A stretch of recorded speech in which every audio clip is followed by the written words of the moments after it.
போட்டியின் போது பந்தில் எச்சில் தடவ விதிக்கப்பட்ட தடை நீக்கப்பட்டிருக்கிறது. இது குறித்த கூடுதல் விவரங்களோடு இணைகிறார் நமது செய்தியாளர் சடையாண்டி. சடையாண்டி, விவரங்களை பதிவு பண்ணலாம்.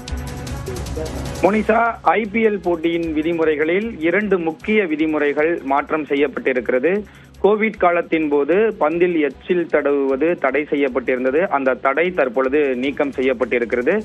அது மட்டுமல்லாமல் 7:30 மணிக்கு நடைபெறக்கூடிய ஐபிஎல் போட்டியின் 2வது இன்னிங்ஸின் போது பனிப்பொழிவு அதிகமாக இருந்தால் 11 ஓவருக்கு பிறகு மற்றொரு பந்து, அதாவது 2வது புதிய பந்தை கேப்டன் அங்க இருக்கக்கூடிய நடுவரிடம் முறையிட்டு 2வது புதிய பந்தை பெற்றுக் கொள்ளலாம் என்ற 2 முக்கிய விதிமுறைகள் மாற்றம் செய்யப்பட்டிருக்கிறது.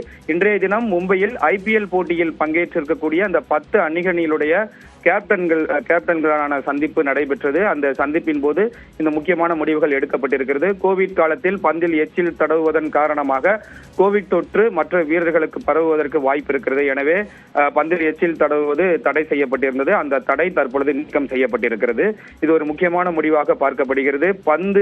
புதிய பந்தை முதல் 6 ஓவர்களுக்கு பிறகு பவர் பிளேக்கு பிறகு வீசும்பொழுது அந்த பந்தை எச்சில் தடவி பந்தை தேய்த்து பழைய பந்தாக மாற்றுவதற்கு பந்து வீச்சாளர்கள் முயல்வார்கள். எனவே பந்து வீச்சாளர்களுக்கு இது ஒரு முக்கியமான ஒரு விதிமுறையாக கொண்டாடப்படக்கூடிய ஒரு விதிமுறையாகத்தான் பார்க்கப்படுகிறது. மோனிஷா, விவரங்களை பதிவு செய்தமைக்கு நன்றி சடையாண்டி.